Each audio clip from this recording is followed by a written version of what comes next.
Support for Annual comes from Mail Gibbon. From Mail Gibbon. Mail Gibbon? More than 7 million businesses around the world using Mail Gibbon to send emails, newsletters, and to deliver high fives. Mail Gibbon. Send better email. Very nice. I use Mail Gibbon. You do? I love it. Previously on Annual. Why would I torture my wife like this unless I was some kind of a sociopath? We haven't found one thing that actually nails down any one of the suspects. I'll wait until he's convinced that I've given up my crime career, till he's virtually forgotten about me.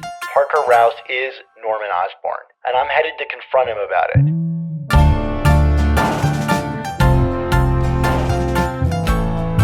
This is a Red Goblin prepaid call from Norman Osborn, an inmate at Ravencroft Institute for the Criminally Insane. From Amazing Spider Talk on wherever you download podcasts, this is Annual. One story told year by year, sometimes. I'm Erin Ginocchio.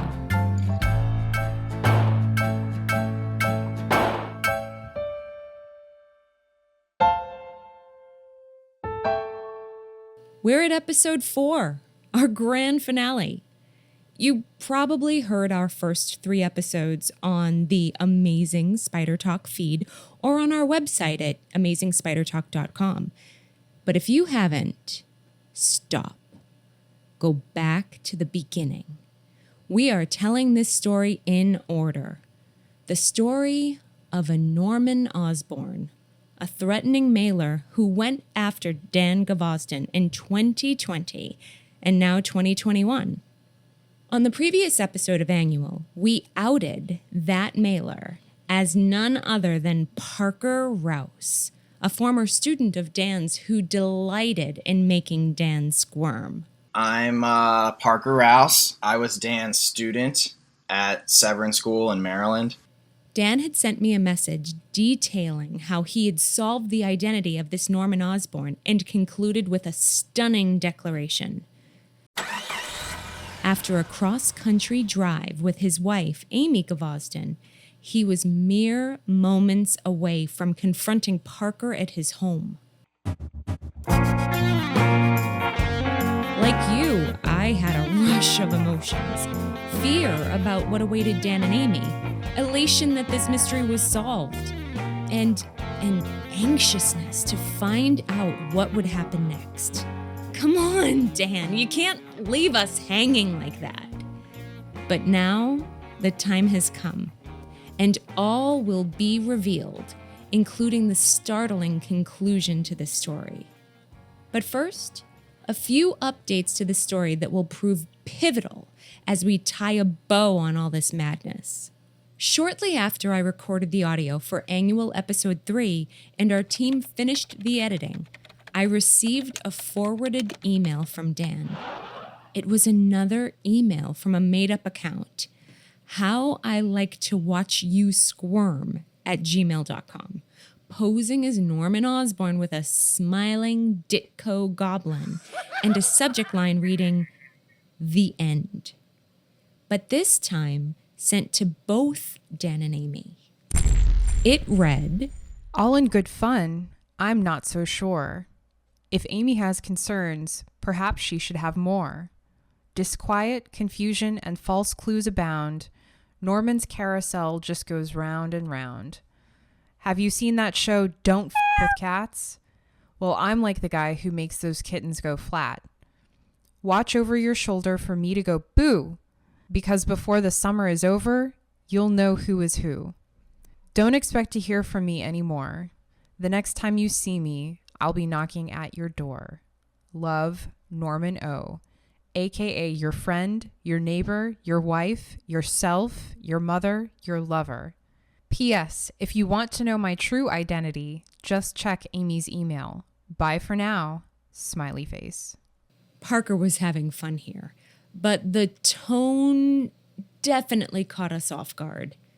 Threatening Dan and Amy's cats and asserting that he would be knocking at their door suggested a grander plan with some level of malice. But still, Dan and Amy moved on with their plans. They left their home in Los Angeles and began their drive to Austin, Texas, to confront Parker. Parker expected their arrival, but called Dan to throw a wrench into their plans. As it turns out, Parker's girlfriend Zoe maintained several Airbnbs in one of the nicest neighborhoods in Austin and wanted to invite Dan and Amy to one for the duration of their stay in Austin. It was an offer that Dan and Amy, strapped for cash, couldn't refuse, but it seemed highly suspicious. Still, several days later, after stops in Tucson, Phoenix, and El Paso, Dan and Amy arrived in Austin, Texas to confront Parker. But first, it was time to publish annual episode 3, laying out the facts for our listeners and making it definitive that they had the upper hand on Parker. Okay, so Amy, who's holding the camera, and I have just driven from Los Angeles all the way here to Austin, Texas. Beautiful Austin, Texas. And we're here on pursuit of Norman Osborn. Last I talked to you, I was about to confront him. Here we are at a coffee shop using the internet, and we are going to publish annual episode 3 right now while you're watching. So Amy, here we go. We're publishing that we know who Norman Osborn is, Parker Rouse, published. Dan navigates the back end of AmazingSpiderTalk.com and hits the publish button on annual episode 3. You'll see how slow it runs. Okay, that's up. Let's make this public. And let's post a link to all this madness in the Slack. He copies the link to the Slack.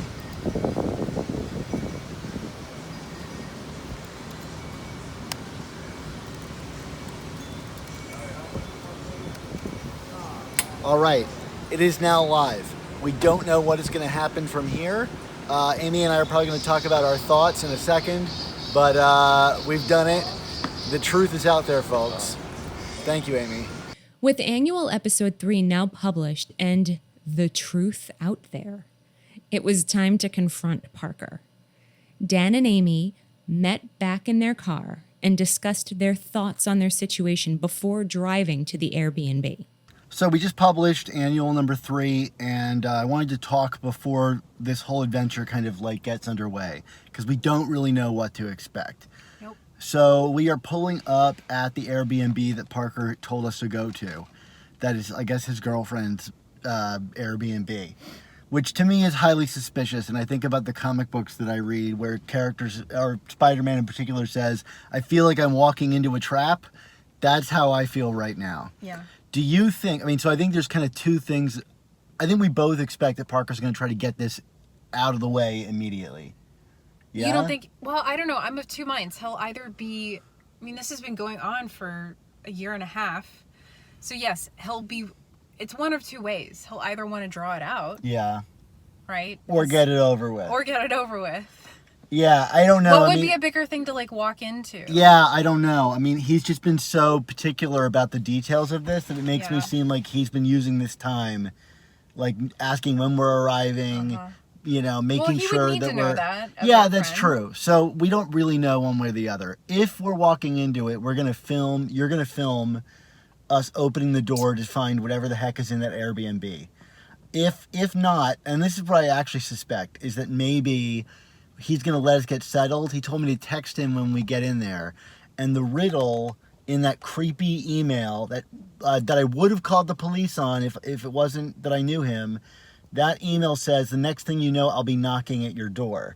So he may want to at least make real on his... You know how lame this is going to be rhyme. if all he does is knock on the door in a green goblin costume, and that's it? That's going to be so lame.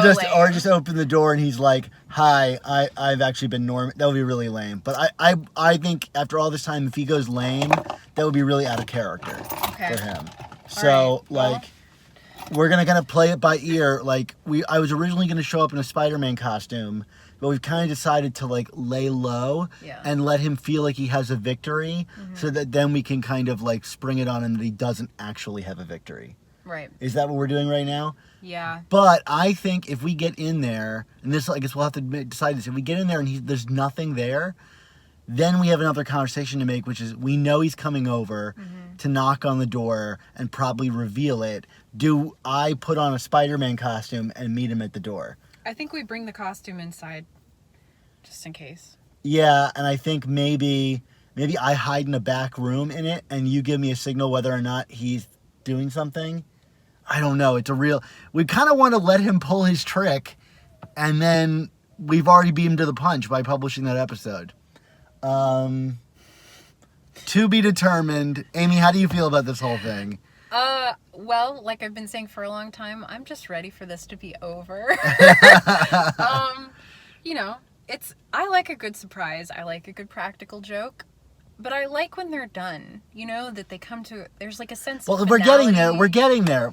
So how do you feel it's going to be done? How do you feel on the precipice of it being over? I still want to punch him in the face, so we'll see if that happens. Okay, all right. Well, to be determined. If you hear a smack sound, you'll know. Okay, well, we're going to figure this out. This is it, the moment of truth. Bye. So the plan was set.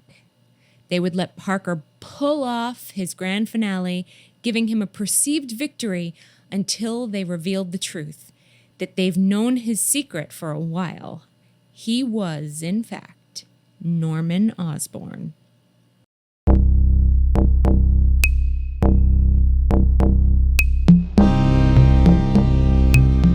On the ride to the Airbnb, Dan and Amy passed a cemetery and their anxieties began to peak. Cemetery right here. Amy, there's a cemetery right here. We're going to get buried. This is where he's going to murder us. This is not funny. And bury us in the cemetery. That is not funny. I actually told Dan that we need to have like a friend prepared to call the Austin PD if we don't respond within an hour of arriving. I still think we need to do that. Turn left onto East 12th Street, then turn right onto San Bernard Street. Turning a few corners past the cemetery, passing famous barbecue spots like Franklin's and Micklethwaite, they finally arrived at the Airbnb. From outside, it was unassuming. A colonial-style home across the street from a church, sitting on a quiet corner in the shade of trees. If there was a trap awaiting Dan and Amy, there certainly was no clue of it from the outside looking in. Was this it? The end of our journey, just a few short steps away? Dan and Amy readied their cameras, gathered their luggage, and prepared to enter the home. Here's the really cute house where we're going to be staying. All right. Going into our vacation. Part Austin.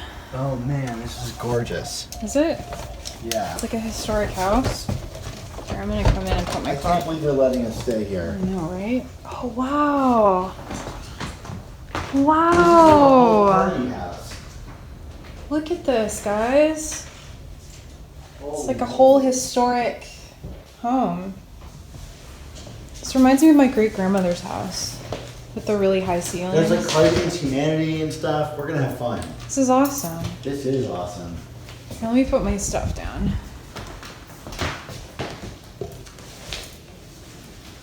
How many bedrooms are there? I don't know. There seems to be one in here. Okay. Well, let's look at it. This is the small room. Nice. Yeah. Cute. What's in here? Another bedroom? Another bedroom. Cute. So I think they did up the first one for us with the yellow. So we're only dirtying one room, which makes sense. Yeah. And the bathroom is really, really cute. Adorable. It's got its own wardrobe and everything. Adorable. This is fun. You know what you pay for this? More than we could afford. Probably. Very cute. Very cute. Chandeliers, historic furniture, a bar. This home had it all. But no Norman Osborn. Parker's grand finale, if he had one, wasn't lying in wait in the Airbnb. So there were really only two choices that were presented to Dan and Amy. One, They could call Parker, invite him over to the house, and reveal the truth. Or 2, they could call Parker and spend time with him, pretending to know nothing while hoping that he hadn't seen Annual Episode 3 and wait for him to execute his grand finale. They went with option 2. They would wait. The greatest satisfaction they figured would be to experience his finale only to deflate his victory moments later. That was the plan, and they were going to stick to it. So they texted Parker that they had arrived, essentially putting the ball in his court. I'll let them tell the story of how that played out. So after we arrived and Parker wasn't in the house and there was nothing set up for us in the Airbnb, we decided to drive over to Parker's house to meet him. And we got there and, we were kind of half expecting him to surprise us at the door in some way, but he didn't. It was just normal. Yeah, well, normal-ish. He just acted like he was showing us his place for the first time. So yeah. It was really weird. I mean, you have to understand, too, the context of this is that we haven't seen Parker in person in 3 or 4 years, right? Right. Yeah, it's been a while. So, all of our interactions with him had been over the phone or FaceTime or things like that. So, imagine that you're going to see a friend you haven't seen for a while in person. Except that that they've been sending you creepy things in the mail. Yeah, there's that layer of yeah. And that something was bound to happen, right? We expected there to be a big finale, but yet it wasn't coming. No. Although there were some curious things about the house when we arrived, right? All the doors were closed to every other room in the house. Yeah, and, he has roommates, so... I think in his mind that seemed normal, right? That all of the doors to all of the other rooms, including bathrooms, would be closed. But it was kind of weird. But maybe that's how they keep their And house. he was definitely on edge. He was not acting like his normal self. There was something else going on. Right. He eventually kind of cooled down a little bit, but he seemed a little on edge. Maybe it was just my interpretation because I was on edge. I mean, we were all... I think here's the thing. You have a group of people... 2 of which know what's happening, and the other person thinking to himself, oh, I've been doing this thing. So there's just this layer of weirdness. So there were a couple of things we learned pretty quickly. So we quickly found out, because he had mentioned his name several times, that Oliver, the guy that we had figured out was the guy in the birthday video, turns out is his roommate. His roommate. He had mentioned his name several times, pointed out Amy saw his name on the board in the kitchen. Yeah. And, so we already we know Oliver is actually his roommate. Right. Which closes a big question that we've had for a long time. Right. He then gave us a tour of the place, kind of, and specifically his room. And this is where I assumed that he was starting to kind of play games with me, because one of the first things he did was return to me a book that I'd given him. I can't believe I gave this to him. You accidentally gave it to him. You gave it to him with a box of other books, I think. I guess. I don't know. I gave him all of my Ultimate Spider-Man trades, but he gave me back my first volume of Ultimate Spider-Man that I had Bendis sign for me, and is one of my most prized possessions.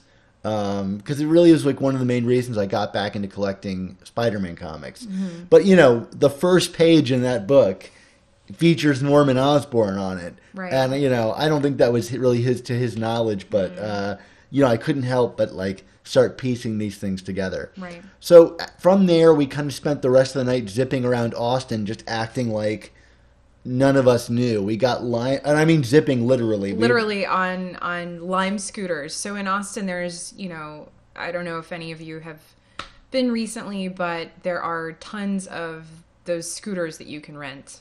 And so it's really easy to get around. There are plenty of bike lanes there, so you can utilize the bike lanes on your electric scooter. So we did that. So he took us over to University of Texas at Austin, and took us to a few of his favorite spots on campus.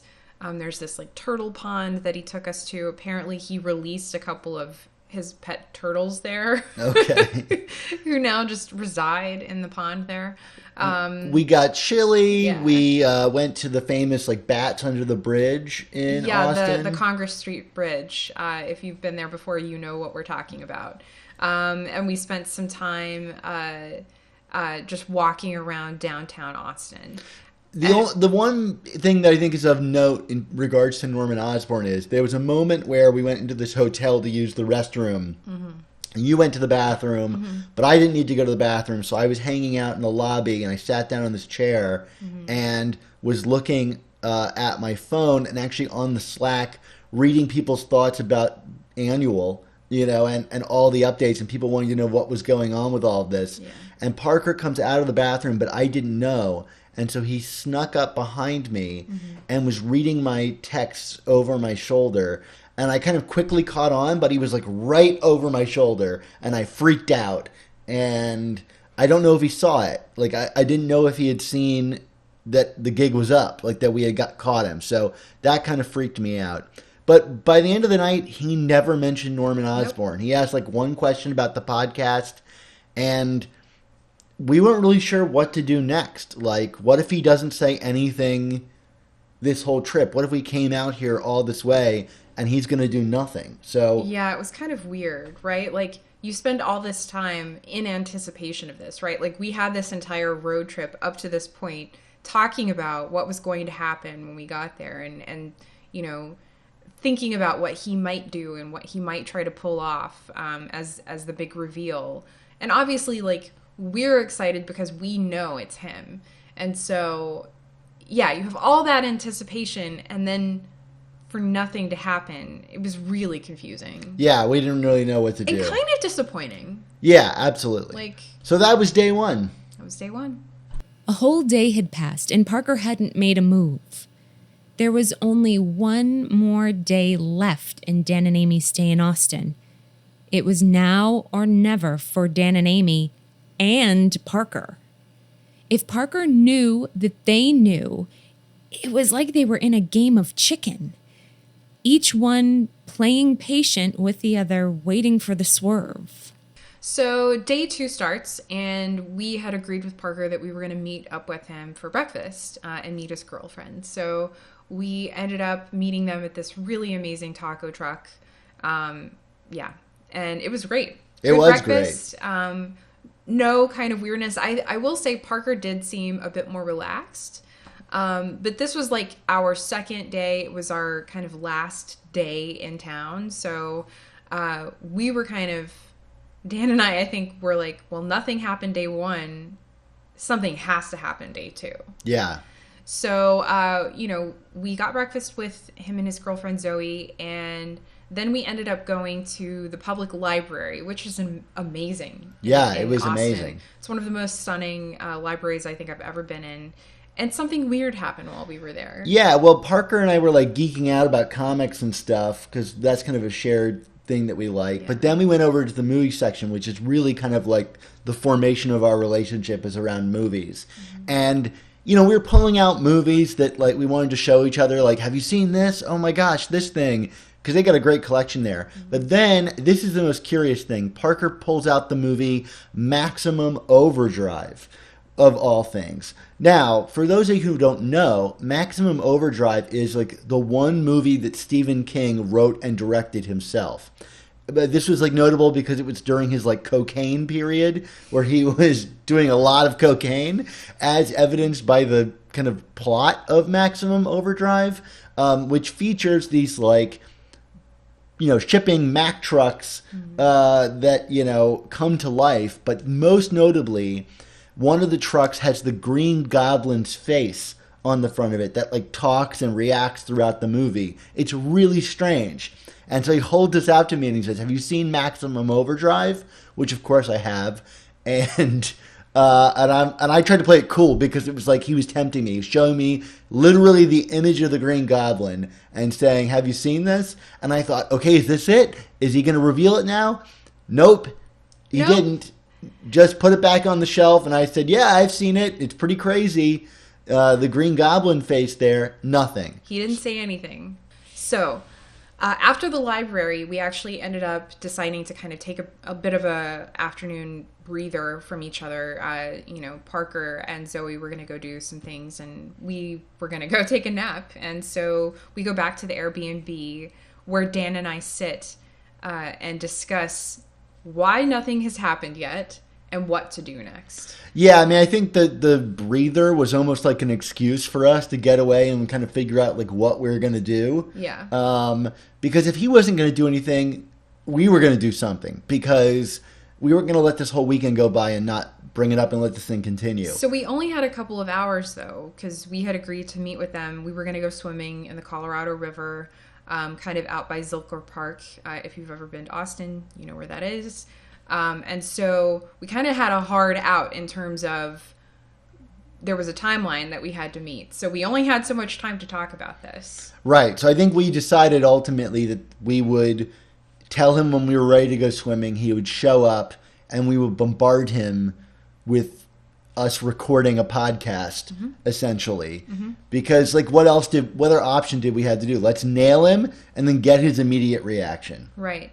And we really wanted to have the reaction, right? Like, we'd waited so long. There were things that I needed to say to him, and things I think you felt you needed to say to him. Right. And, you know, you were curious about how all of this came to be. So we decided we were going to corner him with a podcast setup.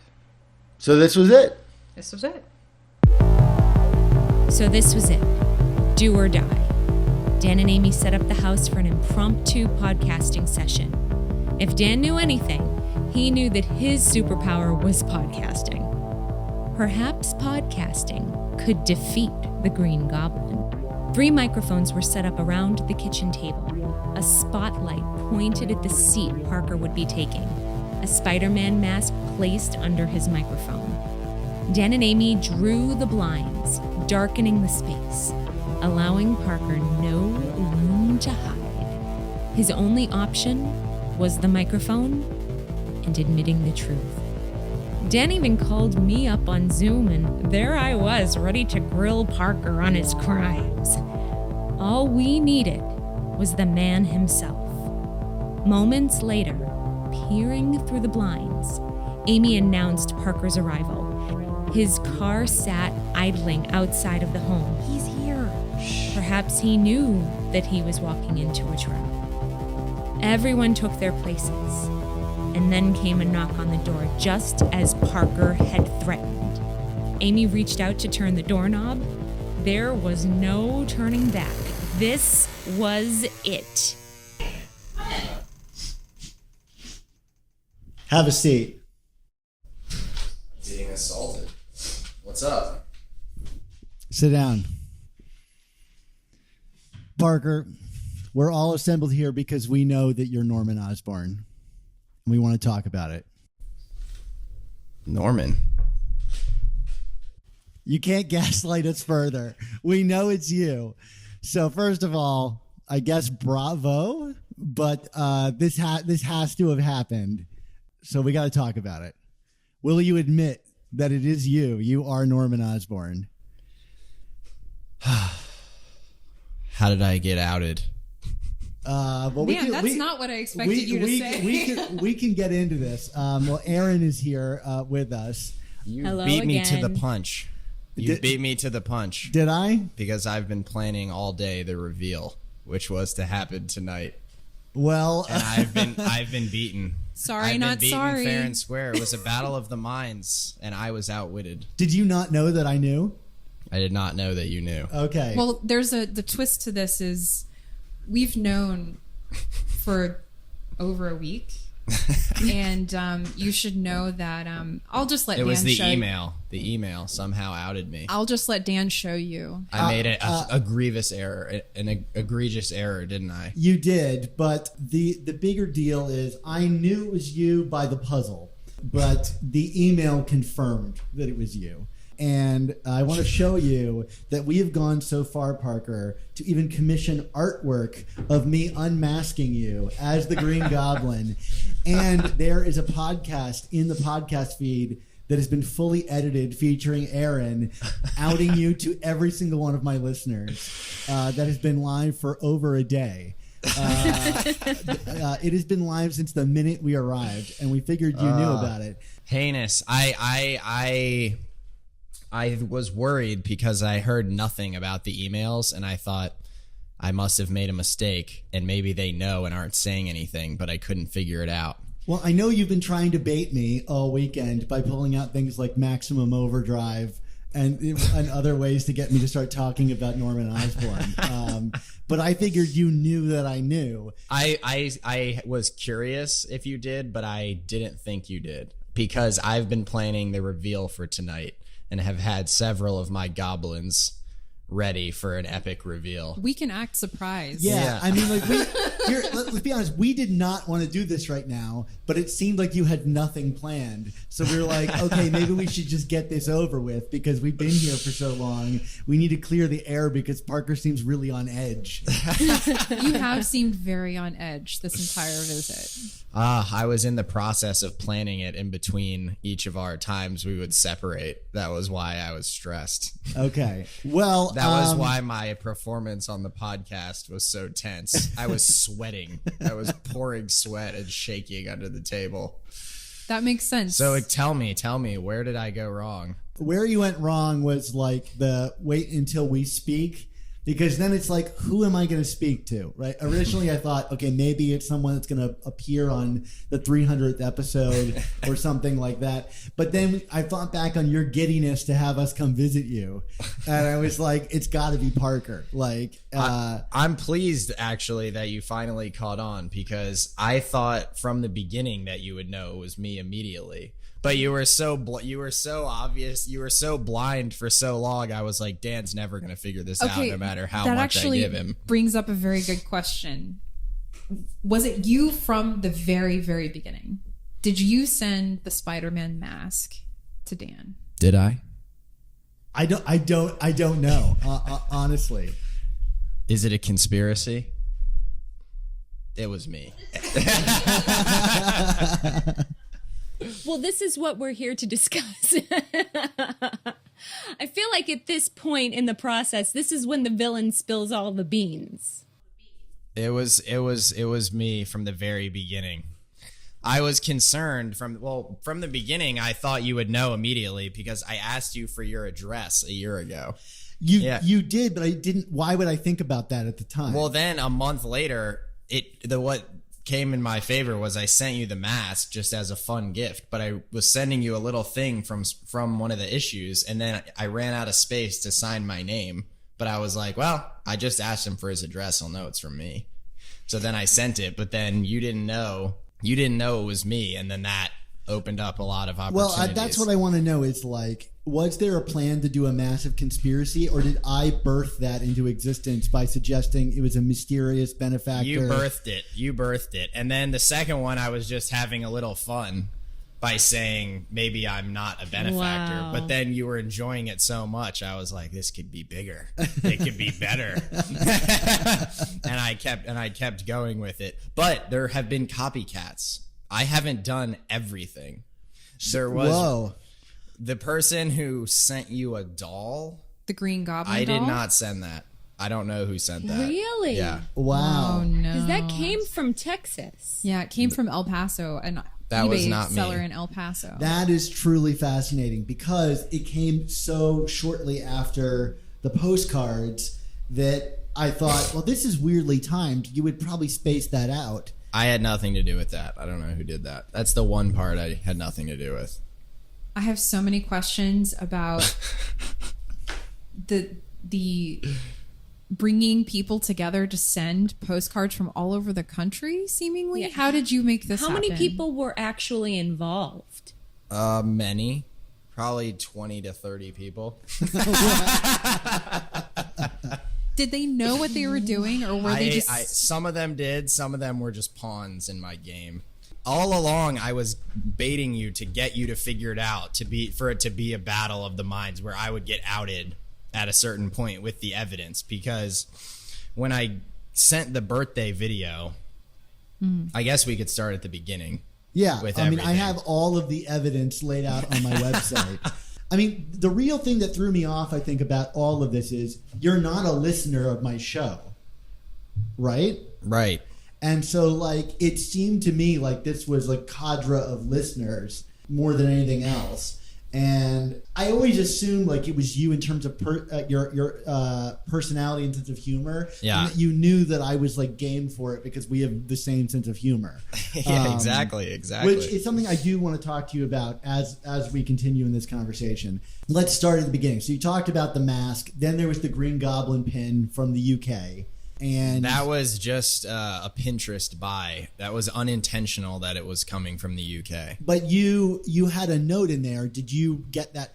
I asked the seller. I mean, you can say put a gift note. So I just bought something. This was not even much of a scheme at this point. I was still just having a little fun.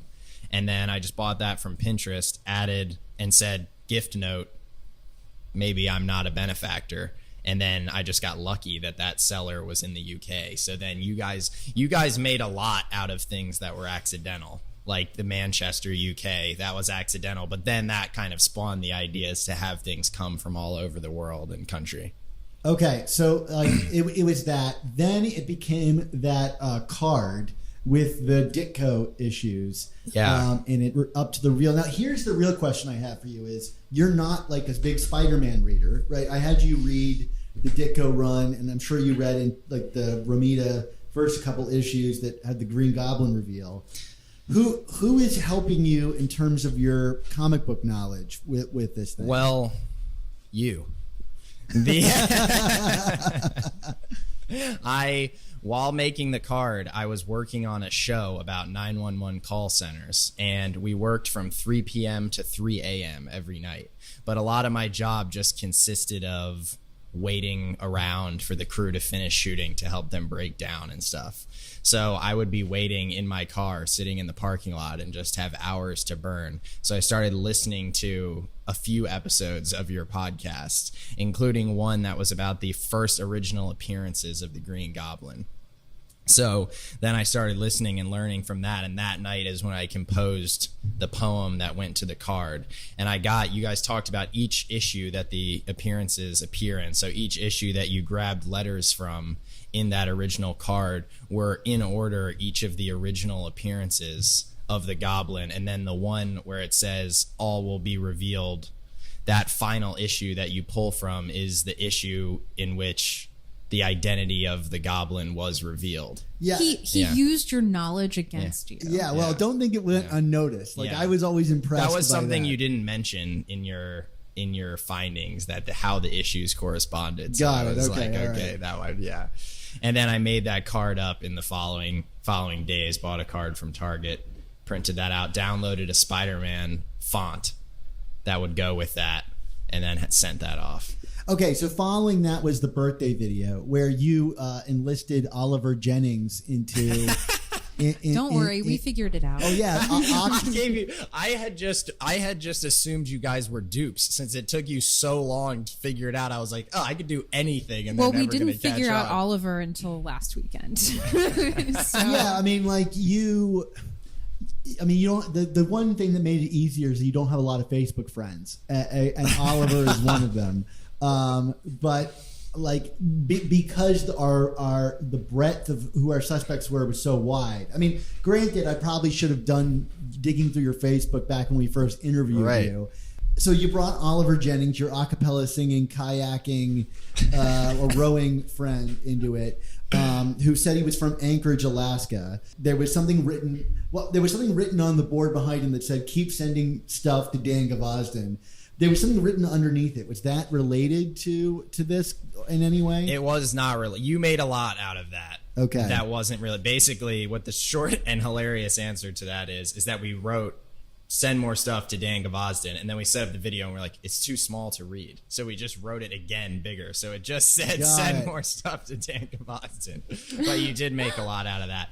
There were certain things you made a lot out of, and certain things I was like, he's not paying attention to this. He needs to be paying attention more to this. Okay. Well, you can tell us about some of those as we go through these. So the birthday video, like, how did that arrive? Because you did submit one of your own to my birthday thing. Did you just kind of like go, oh my gosh, we can jump on this train? Yes, exactly. At this early stage in it, I wasn't all of it was like born of circumstance, and I wasn't taking a lot of it that seriously, and I was trying to get you to figure it out because I thought that then you'd figure it out and then we would just have a laugh over it. But at each stage of it, you were like still not getting it, so I was like, I can't just give up the ghost. Like, it just has to keep going, because I thought first you would know that I just didn't sign the mask because I thought you'd know right away because I asked for your address, but then you didn't. So then I sent the benefactor and I was like, he'll probably know this is me because this is my sense of humor, but then you didn't. So then the card, I was like, he'll definitely know it's me after this, because what other person would come up with an anagram to send to him inside of this coded message? I was like, he must have really crazy friends if he doesn't know this is me right away. The thing is, I have thousands and thousands of Spider-Man listeners. Like, my brain doesn't go to you because you're not a Spider-Man comics guy. Right. So then I just kept it. Then I was like, okay, we'll just keep it going. And then the video, that was close after the card, but it offered such a good opportunity because Amy reached out with the video, and I was like, wouldn't it be funny if I could just send this link to anyone? And then I was chatting with Oliver, and then he said, we should send, it was his idea. He said, we need to send a video. Not Oliver.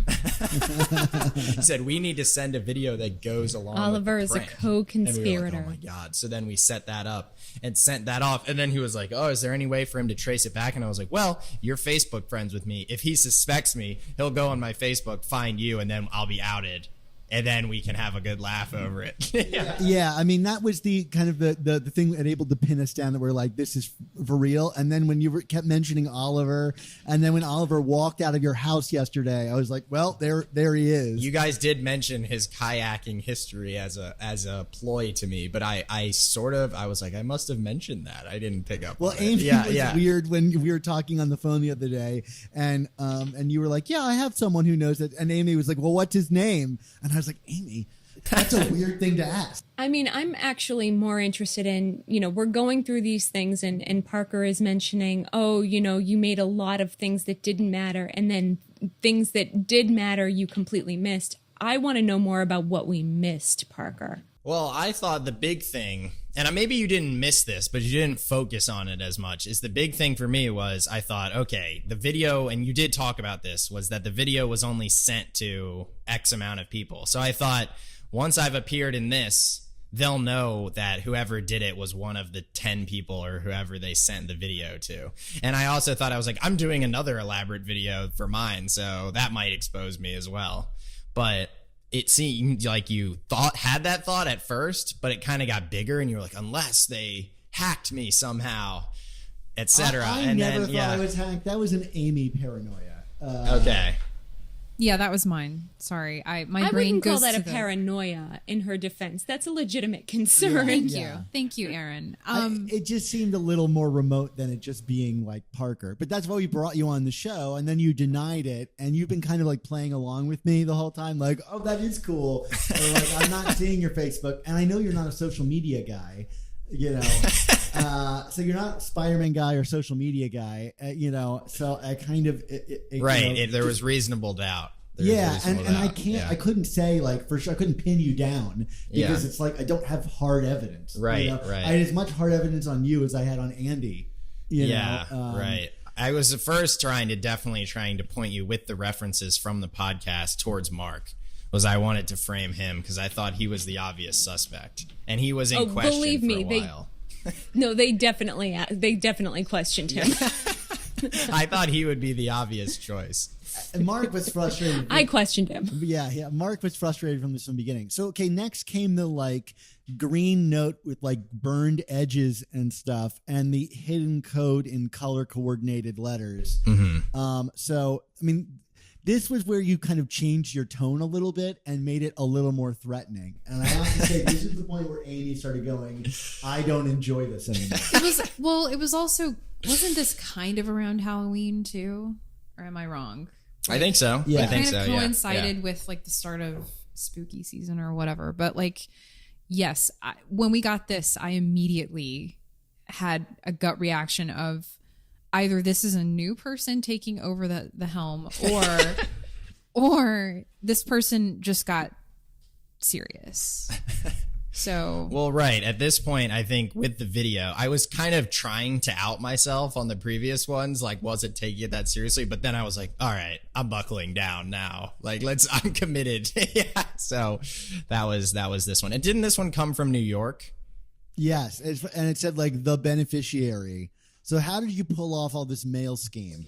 So the New York, this was sent. I just had friends around the country, and I would send them a letter with the instructions to take it out of the envelope, or I would have an envelope inside another envelope already addressed, and I would get different people in different handwritings to address each envelope, so roommates or friends, and then I would send them the sealed envelope with a stamp, so then just say, drop this in the mail, basically.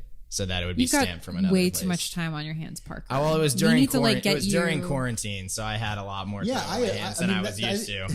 I mean, and part of like not finding you is like kind of that I didn't want to find you because I was bored during the quarantine, and this made it fun. I figured you were maybe being a little intentionally blind to let the fun continue. I have long suspected this about Dan because honestly, if he really wanted to figure out who this was, he could have done it a long time ago. It wasn't until I started getting increasingly nervy about all of this that he finally started to. We'll come to that topic because I have a lot to say to Parker on that front. Okay, so the clue in this was like Dan Gvozden to find me, look around you, which I thought was like so vague. Was there anything that we're supposed to pull from that? I mean, I meant it more vaguely that I was somebody close to you in your life. Okay. You took it literally. Well, no, I was also trying to shine suspicion on Amy with that as well. Well, of course. Yeah. I mean, the only way I had to take it literally in some way because I needed concrete evidence at this point. Yeah, so like, I wasn't providing any. No. So this letter was interesting. Now, the most important thing about this letter is it ending with the facade reference, which is really deep Spider-Man lore. And it's used absolutely appropriately in this riddle. Where did that come from? Like, I figured, now that I knew it was you, I'm like, you kept mentioning this comic book shop. I figured maybe you were getting that from the comic book shop guy or something. Is this something that came from my show? I think it came from the podcast. I think I learned about it on the podcast. Yeah, it all came from you. It all comes back to you. Oh, God. You're your own worst enemy. In fact, you are Norman, as much as I. I just want to be clear. Although you did say that in one of the letters that if you were a villain, so was I. So if that's what you meant by that. Okay, so next came... over the span of a week, the postcards, which I think was your most ambitious play. It was ambitious. This was people from all over the country, friends, parents. I had a roommate who moved out last summer, and I had him drop letters in the different cities that he stopped in as he was traveling across the country. Wow. So Oklahoma City, Chicago, and Syracuse, New York. I had Oliver's mom send one from Connecticut. I had coworkers of my mom send them from Georgia and I think South Carolina. I had friends of Oliver's from Los Angeles and friends of my cousin Megan from different parts of Los Angeles send them to you. So I had several coming from Los Angeles as if the circle was getting tighter. And I had my cousin from Portland, Oregon sent one of them at one point. What did they make of this? Everyone I know had been following this eagerly and laughing along, and all of my friends knew about it, and we would just laugh, and we would wait for your Facebook posts, and we would all gather around, and then we would just sit in the kitchen and go. Okay, what did they make of Annual? I don't know. I didn't talk to too many friends about the podcast. I don't know how many listened to it, but they followed the Twitter thread a lot. Okay. Were there any postcards that didn't make it to us? I'm not. I think eventually they all made it, but it was slow. Mm-hmm. It was a slow process. And my thought process with this was that once you discovered the names, to me, the names was a list of suspects. And so I was thinking that once you had this list of suspects and then you cross-referenced it against who had been sent the birthday video, there only would have been a few names left. So that would have been, it's the same names. Not all of them. I only included a few people that had been included on the birthday list. Okay, right. I have a question. How did you get Carl Ozer's name? He's our teacher friend. Oh.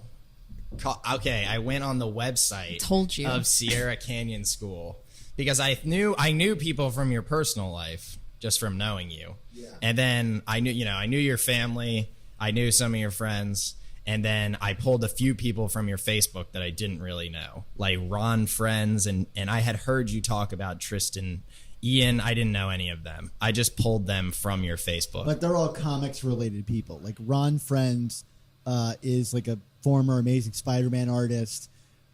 Ian is the host of the Comic Geek Speak podcast, and so like he was my first guess when you put the speak in the puzzle, because I was like, oh, speak like Comic Geek Speak. Maybe it's related to that or something.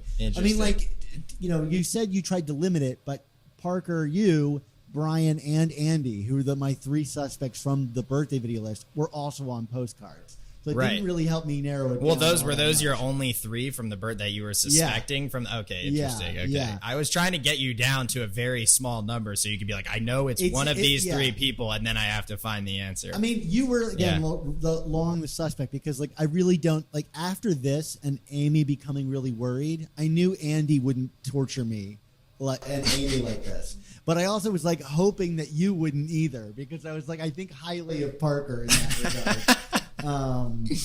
So Carl Ozer was just a random pick? Random. I just went on the Facebook and I went to, is he in your department? No, he's in the music department. I don't know. I think I just looked through the faculty list and picked someone that was your age. Okay, well, there you go. It's funny because Carl and I are close, so it's kind of creepy that you're invading my work in that way. And there's like the Kent, like, is a guy that I like podcasted with like maybe once. Was that who that was supposed to be? I think that was a poll from Facebook or something. Okay. Okay. So here's where we get to the uncomfortable part of this conversation, Parker, which is I asked you to email me anonymously so that I could tell Amy this was fun and games, and you didn't. And I got to admit, like, I either want to hug you or punch you in the face right now. And I'll punch him. Because I had to put up with that anxiety and rightful anxiety, because it would have been very easy for you to just go like, oh, hey, don't worry, you're not going to get murdered in 2020.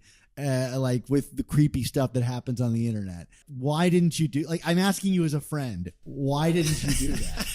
So the truth of that is, as it went on longer and longer, I started following your internet posts less and less. And then at what point did you ask for the email? At the end of the annual episode 2. Which came out when? I believe in October or November. Oh my God. That's okay. the one when we interviewed you. Really? Okay. Actually, I never saw that request. Okay. For the email. That's what I figured, yeah. If I had seen it, I don't think I would have emailed you saying it was fun and games. And then you mentioned it to me recently, and I was like, well, I just want to email it and up the stakes and make it even creepier. Because I knew I was going to reveal it. We gotta talk about that. Because I thought at this point, I didn't see it then. I'm not sure. I probably would have brought it to a close sooner had I seen that then. Then this coming when I did hear about it, which was from you, like, honestly, maybe 2 weeks ago, and I heard you mention that, I thought, okay, I'm going to up the creepiness because I'm going to reveal it to them in a week. So they'll be on pins and needles for a week, and then I'll reveal it. So what was the plan? What was the plan for the big reveal that would be happening tonight? Dan and I and Amy were about to go swimming, and then we were going to go to dinner. And then I was going to convince you to come back to my house instead of coming here to play games. Then I was going to feign being sick and wanting you guys to go home. And I had rented a green goblin mask. And I was going to have, once you guys had left my house, knowing that I was still at the house, I had Jake prepped to be standing in the street holding a sign saying Dan Gvozden. And I felt like I had to go as big as possible with the finale because the buildup was so strong, was so long, and everyone is thinking, oh, unless he murders you, this really isn't going to be worth it. So, I don't know that Amy or I were thinking that. No. So We'll talk about that in a second, though. Don't worry. Okay, good. I look forward to that. So I was thinking, we got to go big. We got to go, what's as big as possible that he'll still go along with? So my thought was I'd have Jake waiting in a Green Goblin mask, and he was going to hand you a note that I wrote up just now while we were separated that instructed you to get in the back of a pickup truck and be driven to an undisclosed location. And, that would not have happened. The rest of the note, I think it would have happened, because the rest of the note said you can either take the red pill, get in the truck, and learn all the secrets, but have to live with the terrible knowledge, or take the blue pill and stay in your car and you'll never learn the identity of Norman O. And then it said at the end of the note, your physical safety is guaranteed. Your emotional safety is not. So I figured that, one, I think if Dan had not known anything and been given the choice between the red pill and the blue pill with his physical safety guaranteed, that he would have gone along with it, even if Amy had protested. That was my theory. And then if he hadn't, I would have had Jake reassure him and let him ride in the front seat instead of the bed of the pickup truck. You were then to be driven, with Amy following in her car, to a place down the street, to a sewer nearby that's easily accessible. And I have 5 of my friends with masks that I rented who are still thinking we're supposed to meet there at 8 p.m. tonight. And they would be waiting there in a circle where I would have jetted over there since you had left the house, had the main theme from Tobey Maguire's Spider-Man playing on a speaker, and then we would be circling, all wearing masks, one in a Green Goblin, one in a Spider-Man, circling. And then I would have said, Dan, I was right under your nose all along. All you had to do was look to the true identity of Spider-Man. Peter, remove the mask. Parker. Oh, that would have been very clever. But I've been outwitted. I've been outmanned, and I bow to you. I bow to you because I was outwitted in the process. I couldn't wait any longer. Like, our plan was to let you pull off your thing and then hand you my phone, which had the podcast already published several days ago, and the artwork commissioned of me unmasking you. Fair enough. I should have done it. I should have done it last night. It's fine. That's amazing, and I wish I could have experienced next time. Next time, great. There better not be a next time. I welcome it, except I'm going to let Amy have her piece with you now, because I'm ready. Yeah, you should be. Now, I'm actually going to read from the Slack some of the reactions to the emails. Were the emails posted? I posted them in the Slack because I figured you were not in there. Yeah, and I already knew who you were at this point when I was posting before the emails. Before I posted the emails. Okay, the emails revealed it. I made a big error. We will tell you what that is in a moment. So I got a couple people just caught up. This is really messed up. Is Amy doing okay? I'm sure getting that email was pretty freaky. That email rings plenty of alarm bells. I hope you all stay safe. This is not in good taste. Man, this is too far. Please be safe, Dan. There are some crazy people out there. This individual seems like one of them. It has to be someone you know based on the episode 2 list from the birthday video. A pretty lousy quote-unquote friend to take it this far. Let's see, what else? After the email, any good friend would say, sorry, bud. I didn't know this would get so strange. I just chronicled the whole situation to my partner, who is a very reasonable person, probably more reasonable than me, and she advocates going to the police. And honestly, it might not be the worst idea, just to establish a record in case something happens. In that regard, it's really good that you've been recording videos and taking screenshots of each new development, Dan. I hate to be the call the police person, but this person has also been openly threatening, and the police have resources to find out who the heck is behind it. If it's a friend or a loved one, they've had more than ample opportunity to either stop or even just be non-threatening. And at this point, I had to put a stop to it because everybody was really freaking out, and on Twitter, the reaction was the same. And I got to be honest with you, Parker. If I received those emails and didn't know it was you, I would have called the police. Because I knew it was you, I actually had a friend ready to show up, dressed up like the FBI to your house. to like say they had a warrant and grab your IP address, but I figured it might give me away if that happened. Right. But this is the point where Amy responds to calling the police and lays into you. Okay, so I don't want to lay into you too hard. We'll do that when we're not being recorded. But I think it's important to note, like, first of all, we love you, Parker. Like, you came to our wedding. You've known Dan for a decade of your life.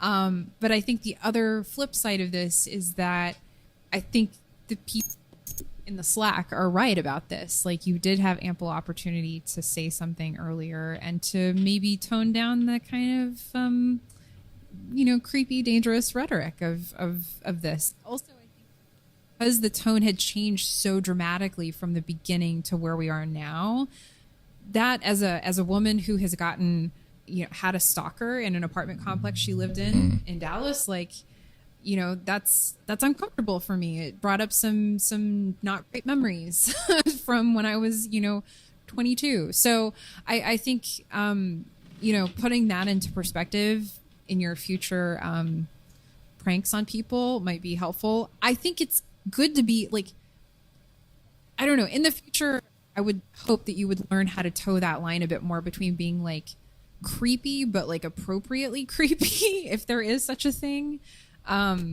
So yeah, I think that's where I'm coming from. I was really uncomfortable towards the end. It was fun. And then the last few things, the emails especially, were really jarring and violating in a weird way. So okay. That's where I'm coming from. I'm sorry to bring down the tone of the conversation, but I think it's important that I say that on the record. Yeah. I mean, no, I'm sorry to hear that. I definitely didn't, know about your history with that. And I didn't want, I feel bad to have brought up any feelings related to that. No question. I mean, I guess I knew I felt that before the puzzle and including the puzzle, that the tone was still light and jovial. And I knew that the tone of the emails was in a different ballpark, but I also knew that you were coming to visit in a week. So I thought, okay, it's the final week. I'm going to ramp it up as far as I can go in the final week because I'm going to reveal it in a few days to them anyway. So you turned it to 11 when you could have just turned it up to 9.5. It's the issue. I think for me, if I didn't I found out it was you after the first email because I was like, I have to figure this out because the language of "don't divorce me" made it suddenly very personal and injecting itself. And Amy will tell you, I have long said this is all just a joke and someone putting on the voice of Norman Osborn, the threatening nature of it, but you can't know for certain, which is why I asked for the email, and I appreciate that you didn't hear that announcement. Well, once you told me a few weeks ago, I was like, okay, well, this is good because I'm going to be wrapping it up when I see them anyway. Okay. Yeah, I didn't see you. I'm not really that upset with you about it, but I do think I wanted to let Amy have her piece because I do think if you're going to pull this kind of thing on other people, there are a level of feelings that can get riled up, even if it's just for a couple days. It can be really frightening to think someone might be knocking on your door. You never know what other people are going through, and using violent language is probably something to avoid. I mean, I knew that you would be comfortable, and I felt that Amy's concern in the video over the puzzle I thought was still jovial. I didn't think it was you were mock actually concern. I thought it was somewhat mock concern because that was so light, and I was like, okay, so I can understand that. Yeah. I think I was just really frustrated to that point to still have this going on. And what happened with the timeline of that is that I was thinking around this when I sent the postcards would be towards the end, would be the very end. And then sort of what happened is I started working more, and then it just sort of fell away, and I felt that with quarantine, with all the buildup, that it should be in person. And I had schemed maybe coming to LA somehow to visit or have some surprise in LA or something, but with quarantine it was impossible. And then it was my momentum for it had slowed, so it just sent went back to the back burner for so long, and it was going on. And then I was like, okay, the only way I can bring this back is to have that panel from Spider-Man that says, okay, I'll wait, until he's completely forgotten me. That was the only way I could justify such a long length of time. And I wanted it to be over too. My heart was not in the last few entries of the past 2 weeks, because I was like, let's end this. I gotta build this up in the last 2 weeks and then cut off the head once they're there, so this could just end with a bang. I guess the only question I have left, because I feel like he filled in a lot of the blanks, is now looking back on everything, how it's played out. Do you have any regrets? Do you have anything you would have done differently? I wish we could have had our conclusion. I wish I didn't get caught.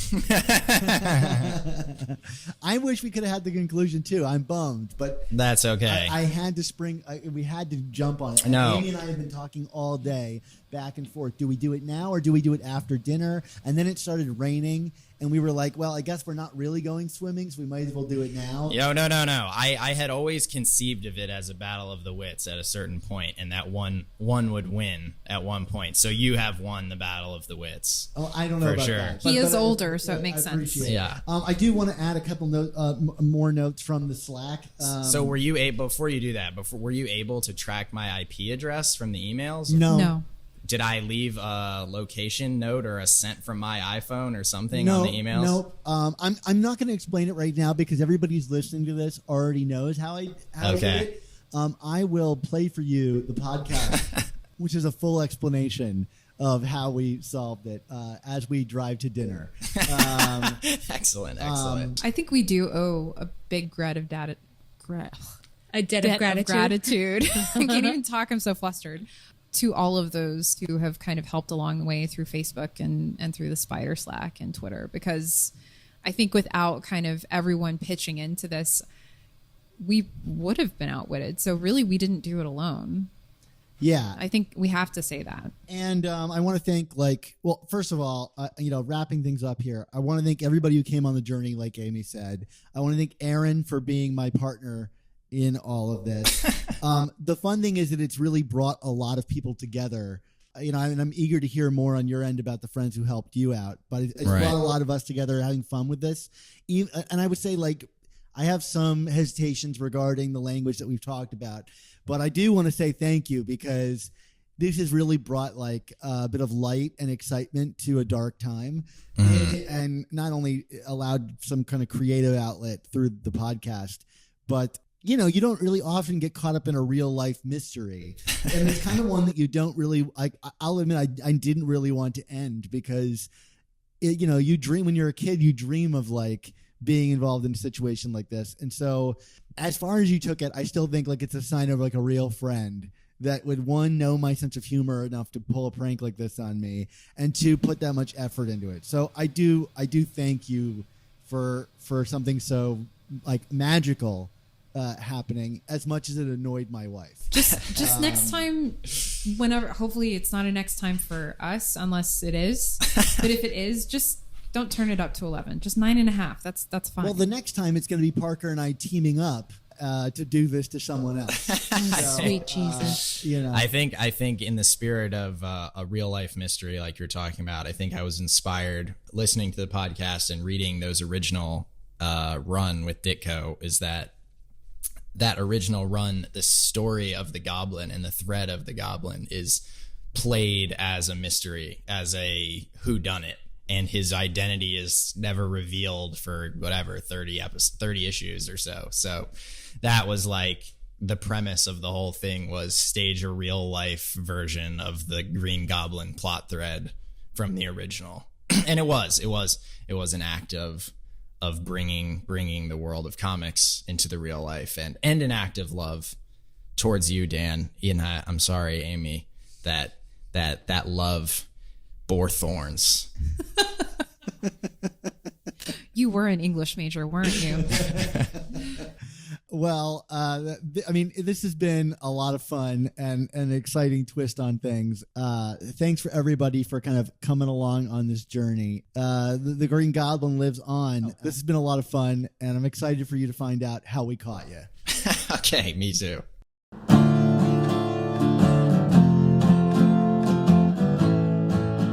So, what now? The cards had been laid out on the table. Parker had confessed, and his final scheme was thwarted. Well, to the victors go the spoils. It was time to meet the whole crew who put this together. They were still assembled at his home, awaiting his marching orders for the grand finale. When Dan, Parker, and Amy showed up, they had to break the news to them.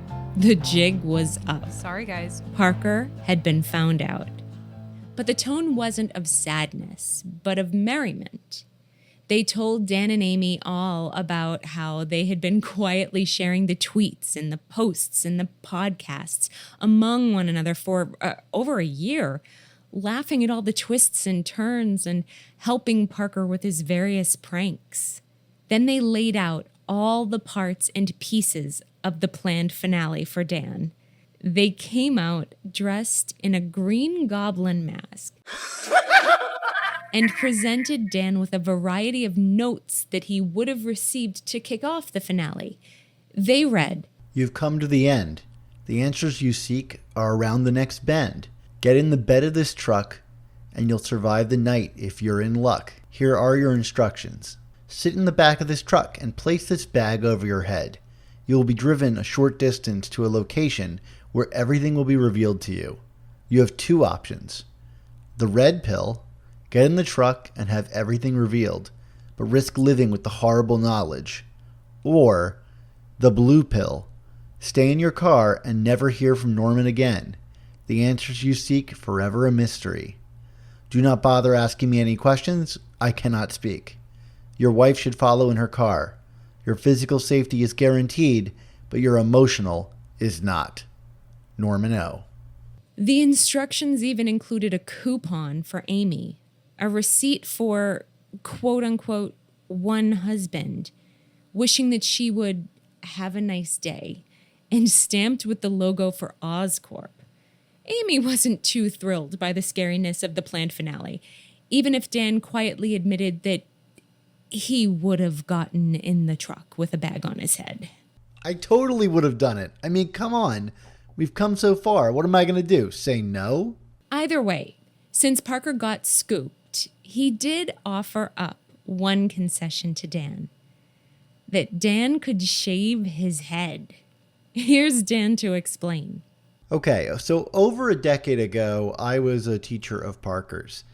Parker used to come in every single day and make fun of my bald head because, I was in my early 20s and I was well past balding. I was very bald. And because I was a film teacher, I used to keep popcorn and corn oil in my room to make, popcorn for movie events. But he used to joke that I would rub corn oil into my head to keep it shiny and smooth. And then one time on Twin Day, he came into school dressed up as me for Twin Day.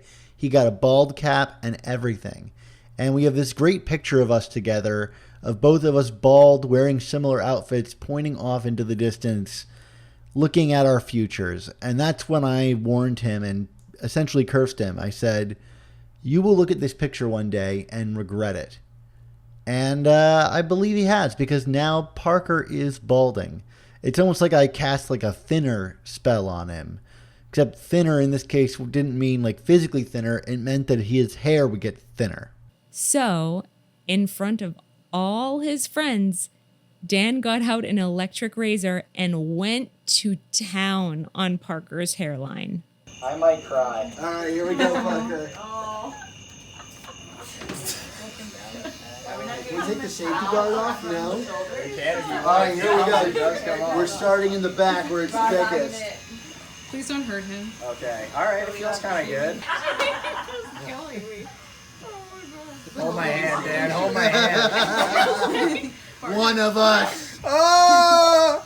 I do deserve it, Dan. There were a lot of jokes, a lot of bald jokes. There were. My mother is gonna die. She knows nothing about this. Let me explain it to her. She knows about the prank. The first touch, I felt a shock go down my spine. All right, we're gonna get feels this. good. Bangs are killing me. What did he? What? hadn't seen it from the front. Larry David said he doesn't trust men that aren't bald. Well, he's going to trust you a lot more.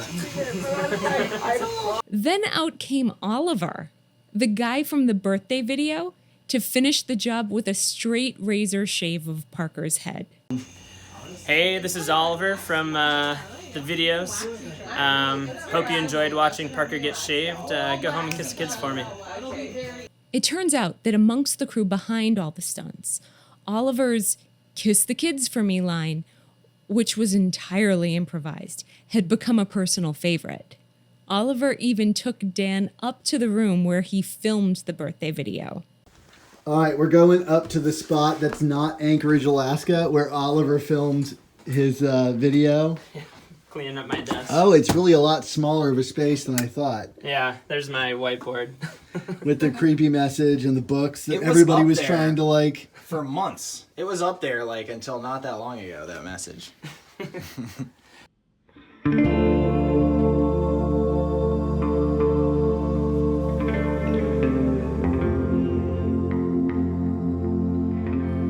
And so, this twisted story of a Norman Osborn, the threatening mailer who went after Dan Gvozden in 2020 and 2021, came to a happy ending. A prank between friends that dabbled in frightening language and good-natured ribbing was settled. The whole crew went out for barbecue and drinks, laughing the night away at all of the twists and turns they had gone through together. As for me, well, this conclusion came as quite the relief. Not only that the story had a happy and satisfying ending, or heck, even an ending at all, but I was happy to let it all leave me behind. Dan, Amy, and Parker, they were off enjoying their friends, food, and alcohol. I was content to let them be and for me to retire. My work was done.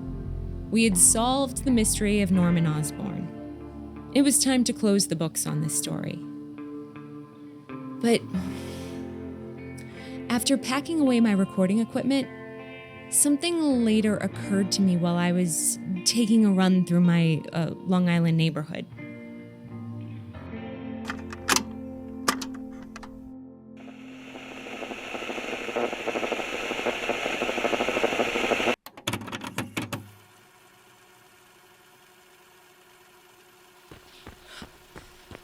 Okay, just let me get this going. Hello, check. This is Aaron Chinacchio, August 2nd, 2021. I have to get this down while I'm thinking it, otherwise I'm gonna forget. Sorry for the noise, I'm out on a run. So I can't shake this thought that keeps coming back to me, something about that, the Norman Osborn mystery. So in our interview with Parker, he said that the green goblin plushie that Dan received in the mail wasn't his doing, that it was a copycat.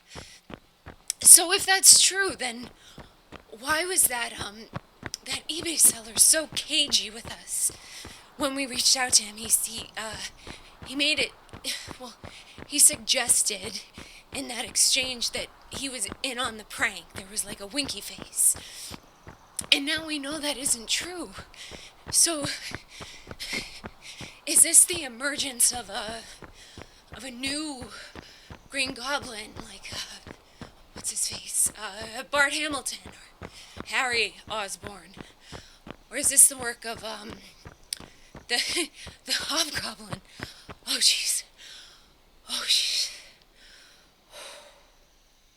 I'm not sure I have it in me to solve another mystery.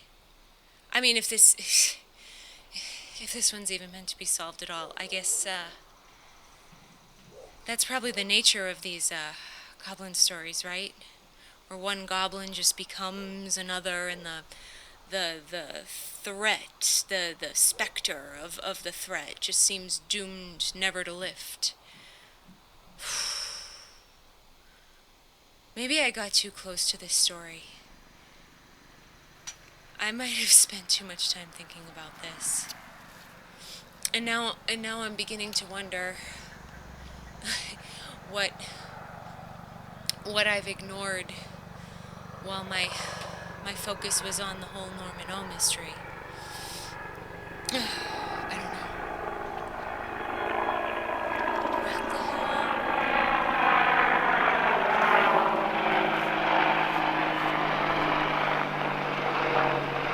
the hell? Don't land on our mailbox. Mark, get outside now.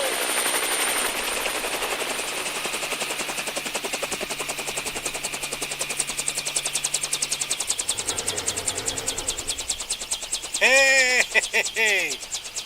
Oh, weird seeing you here at exactly this time. Is this your house? Wow, what a coincidence. Gary, the restraining order includes the sky. No, I know. I don't know, I had this bag of cheese and it was gonna go bad and I didn't want to be a bad neighbor, so thought I brought it by, because, you like cheese, right? You use cheese? You're a cheese person, Gary, right? why are you wearing a three-piece suit? Hey, Gary, how long are we going to be here? It's pay by the hour, remember? Thanks for the reminder, Pilot Steve. Sorry, that's my, pilot. His name is Steve. Yes. Pilot Steve, that's why I call him that. I got that. Okay. Is that your mom, too? Mom! Get back in the helicopter. Mom, no. Keep your seatbelt on. I don't care if you have to go to the bathroom. You just had a break 4 hours ago. Yes. No, she hasn't said yes yet. I haven't asked. I'm trying, Mom. All right, look, we're going to get back in time for Dr. Quinn Medicine Woman. If you keep it up, you're going back in time out. Sorry, that's my mom. Look, Aaron, I just need to say this, okay? You see, our relationship, the one we cultivated carefully and methodically for years, some of it with you in it, is kind of like this bag of shredded cheese. We don't have a relationship, Gary. Semantics! And just like this bag of 2% milk cheese, it used to be whole. But then you shredded it by calling the police and getting a restraining order and getting me fired from my job. And look, I don't want to get into it, okay? I mean, you were playing some hard-to-get tactics and some reverse advances, and you know it. Reverse advances doesn't that just mean that I'm moving away from you? That is so semantical evidence, all right? Aaron Brockovich, Gunaruru. Janakio. What I'm trying to say is, I want to be the cheese that grows old with you, Aaron. I want to be the cheese that sits in the back of the refrigerator and is there when you need it, or even when you don't need it. Or the cheese that inspires you to rent a $200,000 helicopter and go see a girl you've been thinking about all day and a year and month. Well, for a very long time. What I'm saying is I want to have cheese children with you. And you know what happens to cheese over time, Aaron? It becomes Swiss cheese, and then string cheese, and then easy cheese, and then feta cheese. I think I want to be your feta. No, it doesn't, Gary. Let me just say this, okay? I've been working on this in the mirror. Aaron, you got a butt the size of a stop sign, and I would like to stop at that sign and ask that sign to marry me. So, Aaron, will you marry me for eternity? No. Can I finish before you give an answer? I already ran into Del Taco. No. Jason Mraz is there. No. Wait, did you say yes? No. Mom! No. I didn't quite hear her, so I think she Gary, said yes. I said no! JK, you're joking. That was okay, the real answer. Ready, Aaron? 3, 2, 1, go. No.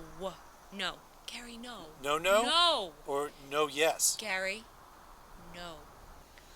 Gary, I'm already married. Okay?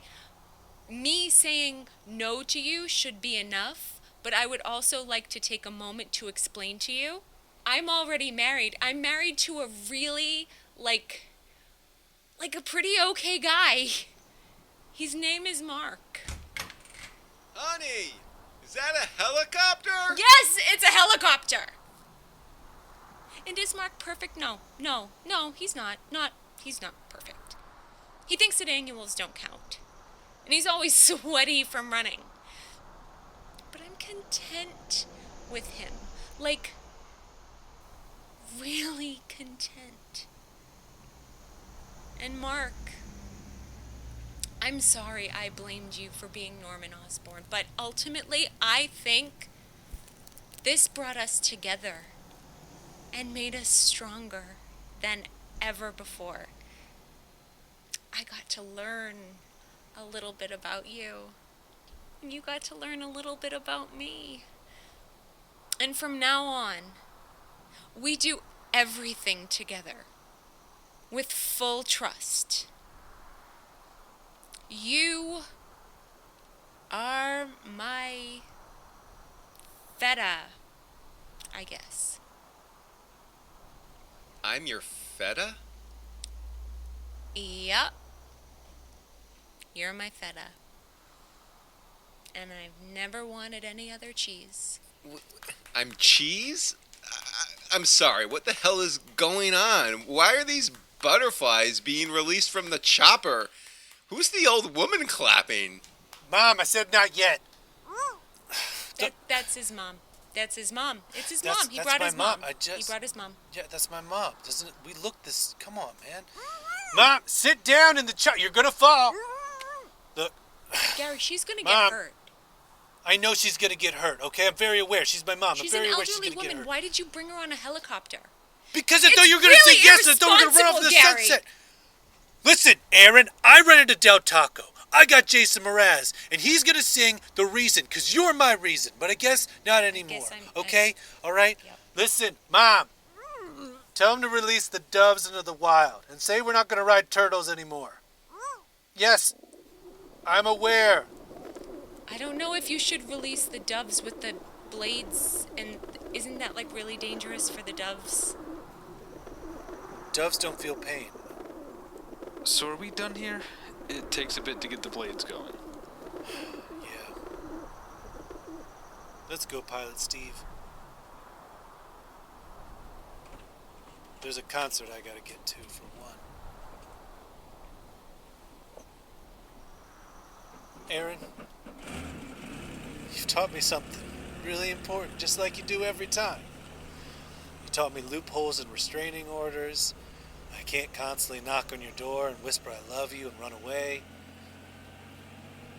Today, you taught me that I don't know how cheese works.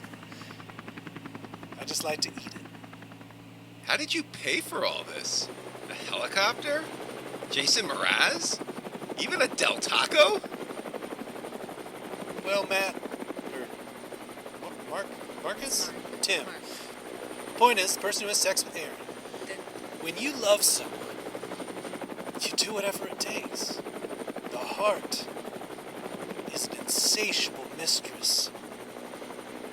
Sometimes you do crazy things like take them to court, scream at them for hours, write them 75 emails a day. What I did, I paid Jason Mraz $500 and a few Burger King coupons to do a private concert for us. And I rented a Del Taco for $500,000 and got this helicopter. What am I thinking, right? But Aaron's lover, you got something real special. Now I'm talking about Aaron's butt here.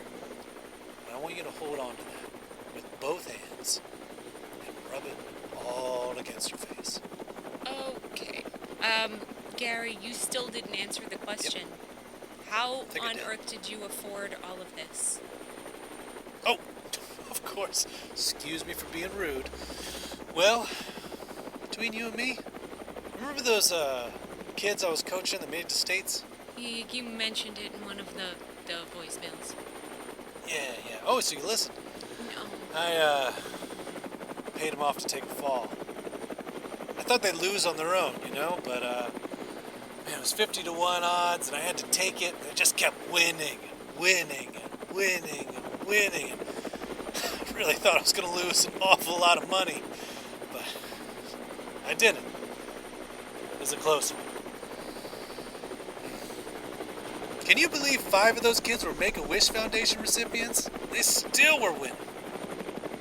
Well, Aaron, I guess I'll see you tomorrow. No. Hope you'll be here at 4 o'clock. No, you won't be. Tape me up, No, Pilot you Steve. won't. You will not. You will not be here tomorrow, Gary. No.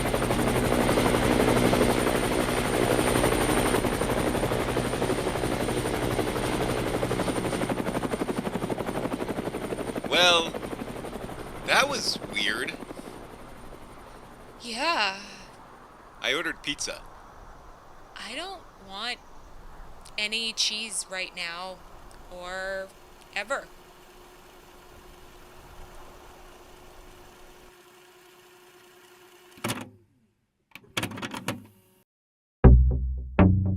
Hey everyone, I hope you've enjoyed listening to Annual over the past year and change. It's been a labor of love, and sometimes fear.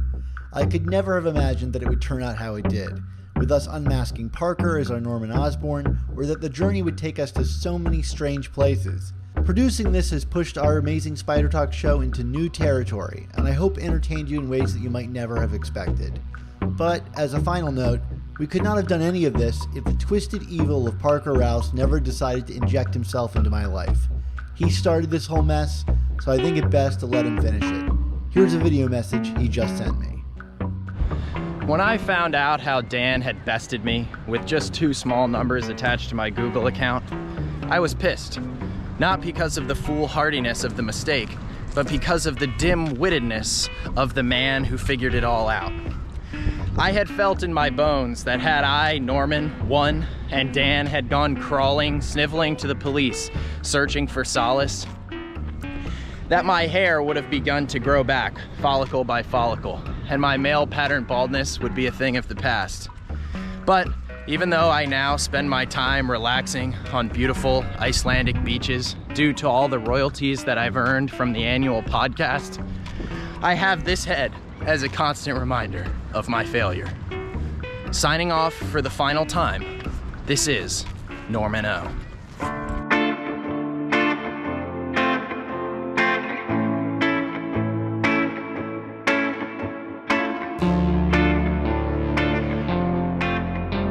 Annual is written, produced, and edited by Dan Gvozden, with mixing by Rick Coast. Wyatt Unger contributed his voice and scripting talents as Gary from the gym. Fact-checking and healthy anxiety is provided by Amy Gvozden. Special thanks to the entire staff of This American Life and my husband, Mark Ginocchio. Narration provided by me, Aaron Ginocchio.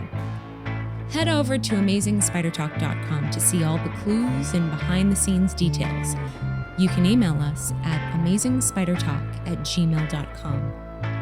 Annual is a production of Amazing Spider Talk. A very special thank you again to all the listeners and puzzlers who tuned in and helped us solve this very real mystery. And a big thank you to Dan Gvozden for letting me be a part of this. This made the lockdown just a little more entertaining. The annual podcast has come to a conclusion for now. But in the meantime, do the world a favor and help us to keep it weird, mysterious, and safe. Annual was born in the era of COVID-19, but you can help us bring it to an end by getting vaccinated. With great power must also come great responsibility. Make sure you're living up to yours. Thank you again. Take care of one another. This is Aaron Ginocchio, signing out.